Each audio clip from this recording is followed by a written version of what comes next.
Now. On 105.9 FM and streaming worldwide on the WMAL app. O'Connor and Company.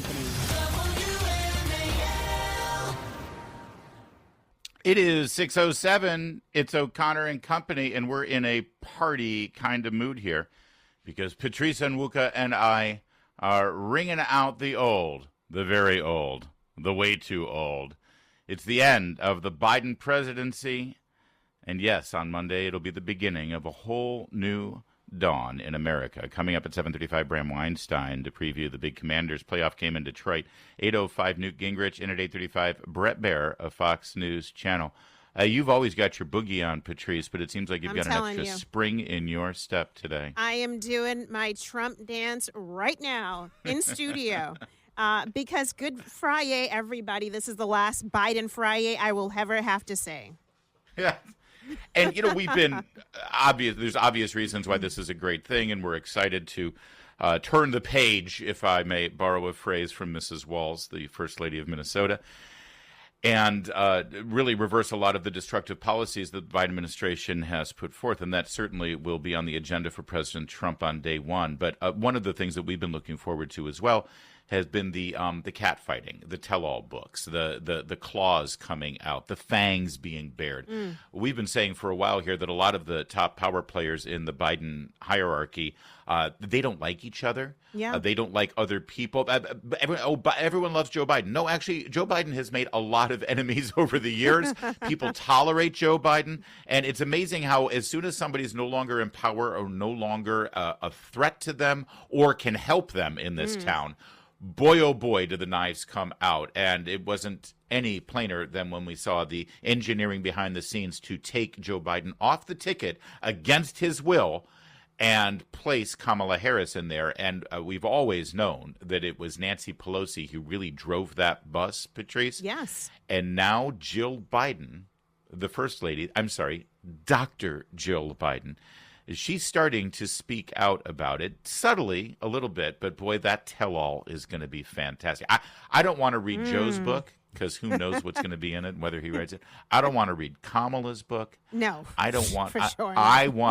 I want to read Dr. Jill's book. That's the book I want to hear. She doesn't like Hunter. She doesn't like Kamala. She doesn't like, I don't think she likes Barack and Michelle. Oh, no. And now we know for sure she doesn't like Nancy. In the middle of the Washington Post style section this week, when the issue of Nancy Pelosi came out, and the writer of the article, I'm going to read the whole passage here, reminded her of what Nancy Pelosi said. This was about 10 days after the debate. Yes. It was on Morning Joe on MSNBC. Yes. Joe Biden had already done his little mini tour of rallies saying, I'm staying on the ticket. Yes. I'm running. I'm the only one who can win. I think he already did his George Stephanopoulos interview where he said, I'm staying in. I'm staying in. Asked about this, Nancy Pelosi said, and I'm quoting, it's up to the president to decide if he's going to run. But Biden had already said definitively that he was going to run. So then after reminding Dr. Jill of that quote, here's how the article picks up. Like I said, Jill says now, seated in the green room of the White House on the first Sunday in January, I've been thinking a lot about relationships. Her face, by the way, listen to how the Washington Post writes about Democrat first ladies. Listen to this. Her face, nearly pearlescent with lustrous foundation. Oh, goodness. Betrays no particular emotion. She's holding a china cup, tea with honey and lemon. I wonder if that china cup was a gift from Hunter. He brought it back from Beijing. From one of his Chinese business partners, yes. Oh, apparently it's a different kind of china. Okay, sorry. Tea with honey and lemon. It's been on my mind a lot lately, and Jill pauses. We were friends for 50 years. She's using her teacher's voice now. It was disappointing. Oh, yes. You know that she wanted to use a zillion other words than disappointing. And in fact, she probably did. And they took some liberties. The editor took some liberties in helping out that quote a little bit. Oh, you think? With her lustrous foundation and her pearlescent skin. Oh, goodness. All right. So you know that there's serious bad blood there. Oh, That's yes. it. Oh, and the cracks are showing. Get this. Chris Coons. He's the senator from Delaware, so of course he's very familiar. You don't become a senator in Delaware without being in the back pocket of the Bidens. He was also the chairman of the re-election campaign, you'll remember. Oh, yes. And the discussion of Pelosi's involvement in dragging Joe off of the ticket has been discussed. It's been winked about. It's been whispered about. When Nancy Pelosi was confronted about it, once on MSNBC and another time with Bill Maher, she sort of made a side glance suggestion that she may have been involved, but she's not. No one has definitively within the inner circle confirmed that Pelosi was the engineer of this until this week. Chris Coons on CNN, and I don't think he meant to do this, but listen. But on Jill Biden and looking at this, she had a quote today to the Washington Post about Nancy Pelosi's role in Biden getting out of the race. And she said, quote, "We were friends for 50 years. I'm imagining she was using her teacher's voice. She said, quote, "It was disappointing." You know that Jill Biden is very careful with how she uses her words. What did you make of that moment? Well, it's the first I'm hearing of it, but what I make of it is that she may well have wished that Speaker Pelosi had engaged directly with them rather than orchestrating a campaign to try and get President Biden to step down from the race. There it is. There it is. That's hot tea right there. That has never been, by anybody in the Biden inner circle, officially ever been said. Wow. The closest thing that, here at Cut 11, this is during the convention on CNN, this is the closest thing that Nancy Pelosi has ever said about it. Go. Have you talked to him? Is my only question. What I have to do. Right. He made the decision for the country. My concern was not about the president, it was about his campaign. There you go. Have you talked to the president? No. He said, and she goes, and I did what I had to do. But this is the tip of the iceberg. They're still in the White House. Just wait until she doesn't have the confines of decorum. And here's what's going on. Can I tell you behind the scenes, Patrice? Go for it. You got Simon and Schuster on one phone saying, "Jill, we will give you $10 million if you spill the tea, if you make news." That's always the criteria. You know, the big number that you get for your book sale is based on what kind of news you make. In other words, telling the truth that you've been hiding for years that will actually harm people and get headlines. So on one phone, it's Simon and Schuster giving her the offer. And then she says, "Oh, thank you very much. Si c'est Broadway. I'll call you back in a minute." And then she calls Nancy Pelosi's people and she says, "Listen, this is how much I'm going to get for the book. So why don't you sell some of those stocks that you've made so much money on with your insider trading and you pay me the same and I'll keep my mouth shut." This is how the Bidens work. Come on, man. I give you my word as a Biden. This is what's happening. You know, listen, Nancy Pelosi, for whatever you think of her, she's about power, and 50 years of friendship don't even matter to her. She recognized that Biden was going down in flames. They could not salvage the campaign after the covers were ripped off, and everyone saw just how the mental decline that President Biden had experienced. So there was no salvaging the campaign. She wanted power. How do you stay in power? You make sure a candidate gets elected that you can control, and that's why she literally just said, "I backstabbed Joe Biden and That's Joe right. Biden." I literally backstabbed them. I did it private. And now I love that Chris Coons clip as well when he said Pelosi had said she wished, or Jill Biden said she wished that Pelosi had engaged them directly, which means that Pelosi probably never went directly to them. Perhaps maybe if she had said, had a call, had a sit down, had a cup of tea in Hunter Biden, China, said, "Hey, listen, Joe, the writing's on the wall. We can you please do this?" No, she went behind his back and did it, which makes it even dirtier. But you know what, folks? This is Democratic politics, and hey, maybe it's Republican. I hope it's not Republican politics. Oh, too, it happens on our side politics. too. It's but politics. the media always covers up for the other side and makes it sound like, oh, they're all one big happy family and they're all sweet and they're all wonderful, and No, that they it's all disgusting. hate each other. No, okay, so more about we're finding out who is and who isn't coming to the inauguration, and it's just as petty and ugly, and we're here for it as well. So we'll share that in a moment. First, though, it's 6:16, so let's get to Jamie Whitten in the Hadid Carpet Cleaning Traffic Center. WMAL. Making sense of the news. Live from the Home Paramount Pest Control Studios. Home Paramount, the leader in pest control since 1939. Traffic and weather brought to you by Hadid Carpet Cleaning.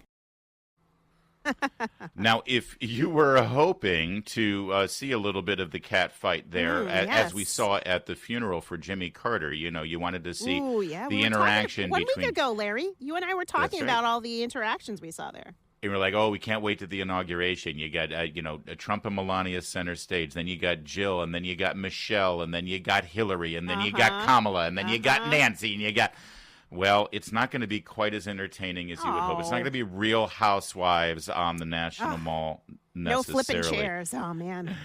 Nancy Pelosi has announced that she will skip the Trump inauguration ceremony, so she won't be there to tear the pages of his speech behind him. That's understandable, though she's not the speaker anymore. She has no position in leadership, and she's getting around with a walker right now because she broke her hip over there in Rome, and I'm sure that the platform is ADA compliant, but still, she doesn't want to have to maneuver all of that. Also not joining the festivities will be Michelle Obama, who, she missed the funeral last week, too. We were first told that she had a schedule conflict, but we turned out that schedule conflict was an extended holiday in Hawaii. And I guess she's still. Listen, if I had the choice between being in Hawaii and being in 25-degree Washington, D.C. weather, I would probably pick the palm trees, too. Yeah, right. But, of course, I'm not a former first lady, so it's not a good look, I don't think. It's not.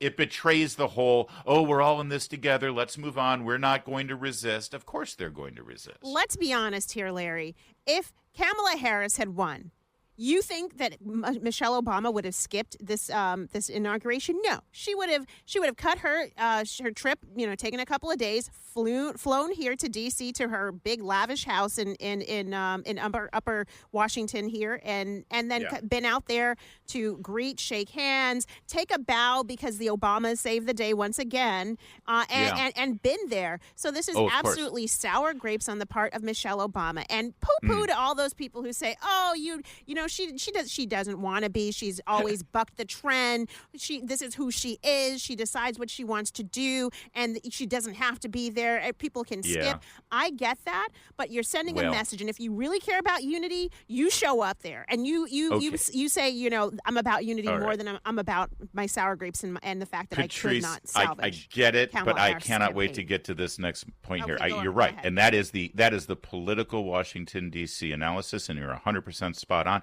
George and Laura Bush will be there. Bill and Hillary Clinton will be there. Barack Obama will be there. Michelle Obama will not be. And all of that is correct, except for one missing factor.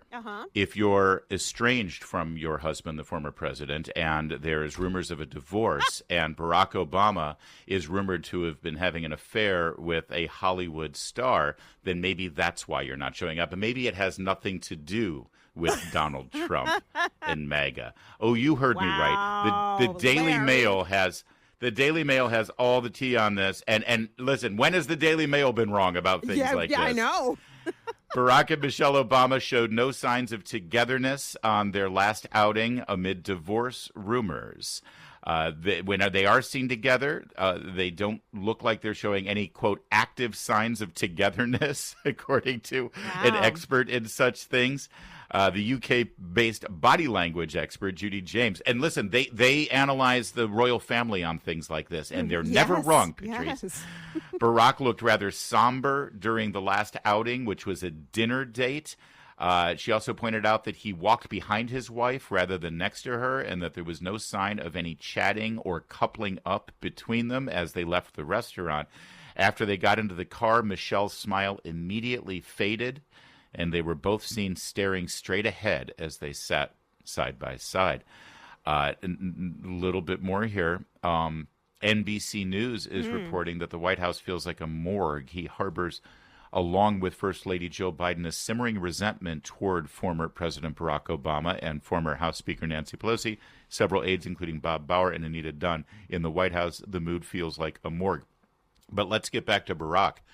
The rumor is that he's having a little extra thing on the side with one of the stars from Friends. Ooh, hot sitcom male or of female? the 90s.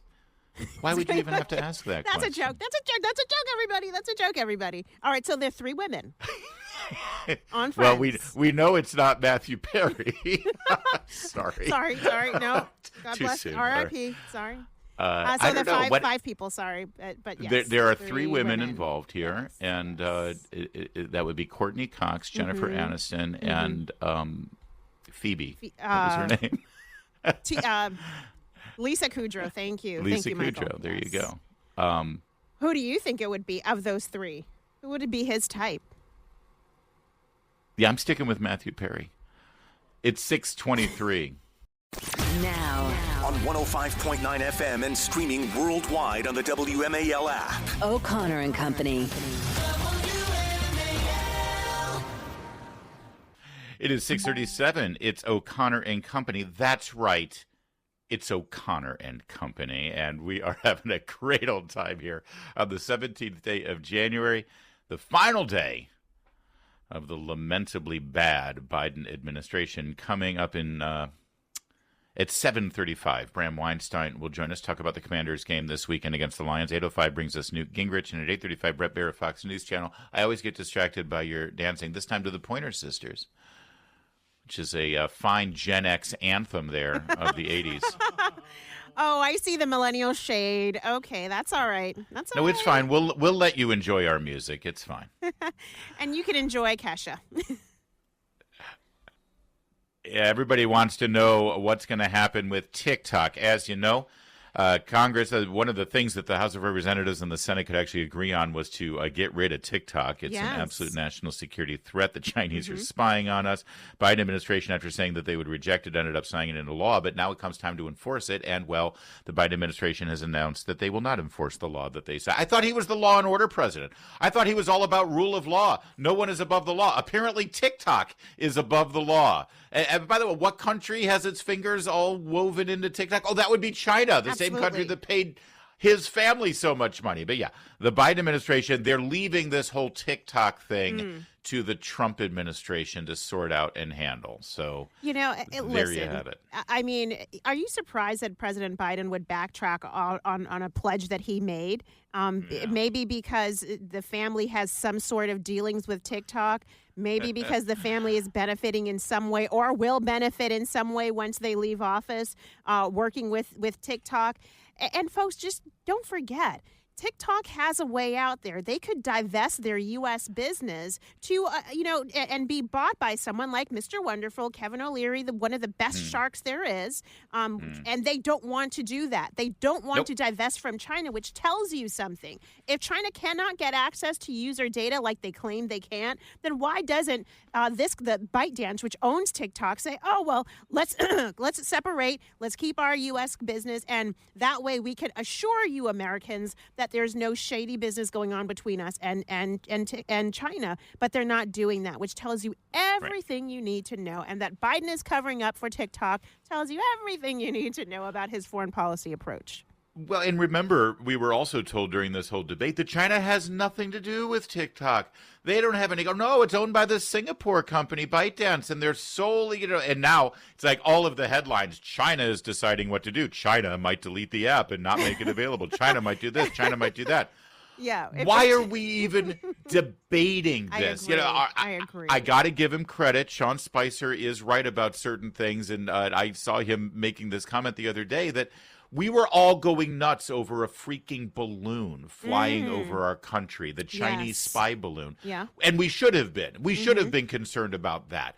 But let me tell you something. The kind of espionage, data gathering, and nefarious work that's being done with your kid's smartphone right now. That's right. Because they've got that dirty, gross, disgusting Chinese app on their phone is way more dangerous and threatening to our country than the balloon was as it floated across our nation. And so why is this even debatable right now? This should be banned immediately. I don't know. And for those First Amendment advocates, I'm there with you on the First Amendment when it comes to an American company. This is not an American-owned company. This is not, the argument should not be, and the Supreme Court, by the way, is expected today to determine whether or not the ban on TikTok, the legislative ban, can stand. And I hope that the Supreme Court says, no, this is not an American company. This free speech argument, it doesn't hold water in in this case. Other companies, that's a different story. We're talking about a foreign company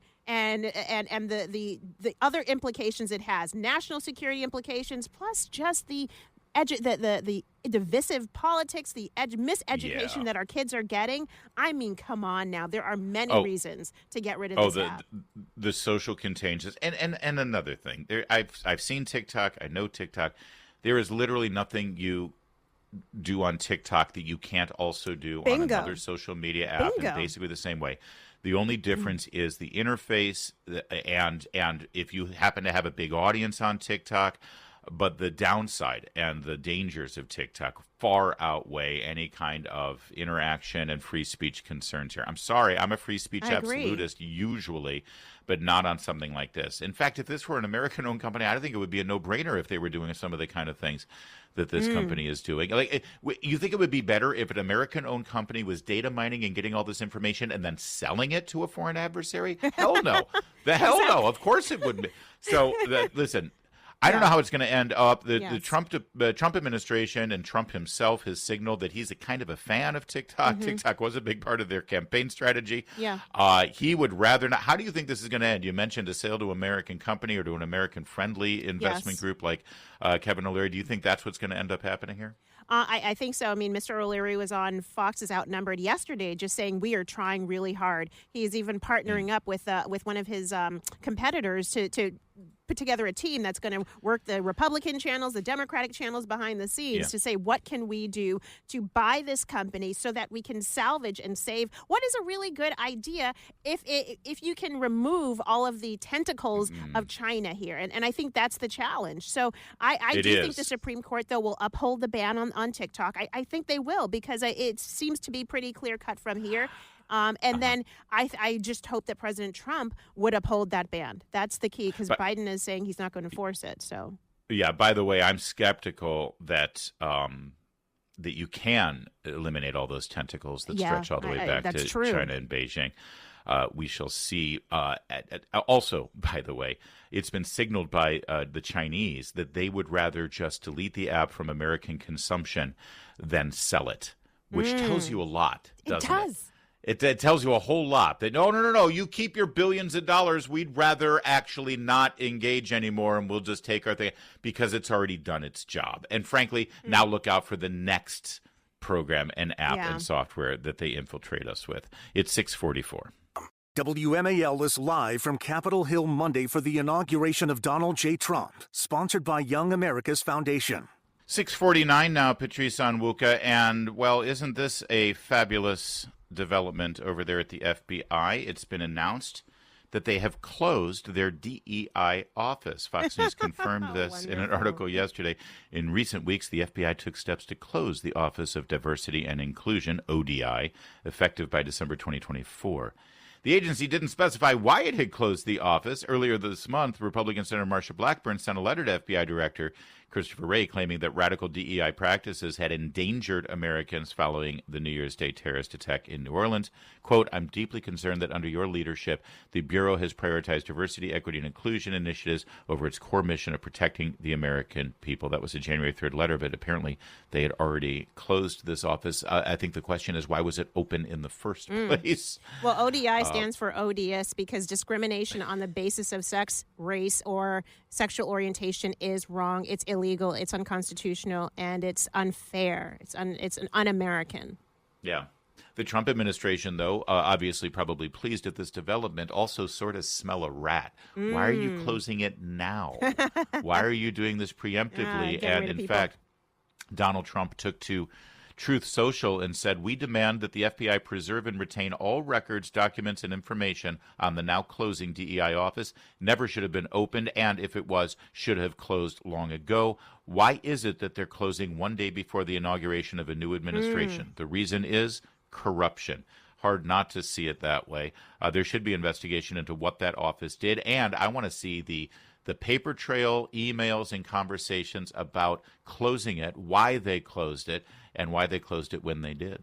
Oh, absolutely. Listen, I think we're going to need files, FBI. We're going to have so many files that I hope get released under President Trump's administration. So we understand how DEI was used as a way to advance not just this idea of diversity in hiring practices, but to advance something worse, Marxism, anti-American, Hamas, whatever you want to call it, agendas. I think that's what we're going to be really understanding once we see new leadership. As of yesterday, the diversity statement was still on the FBI website, though. It says, "We believe the differences in thought and belief, in race and religion, in orientation, and in the ability to contribute to more effective decision-making, drive innovation, and enhance the employee experience. We know that a more diverse workforce allows us to connect with maintain the trust of the American people." No, actually, quite the opposite. Listen, if that's their mandate for the office employees and the people who, are administrative people, I don't care. But if that goes to the field offices, if that goes to the people who are there to catch the bad guys, and you're there because you've contributed diversity and the ability to contribute in religion or orientation or race and belief, no, I want the best, most qualified people, period. And that's why you're right. ODI stands for ODS. Well, well done, you. It's 6:52.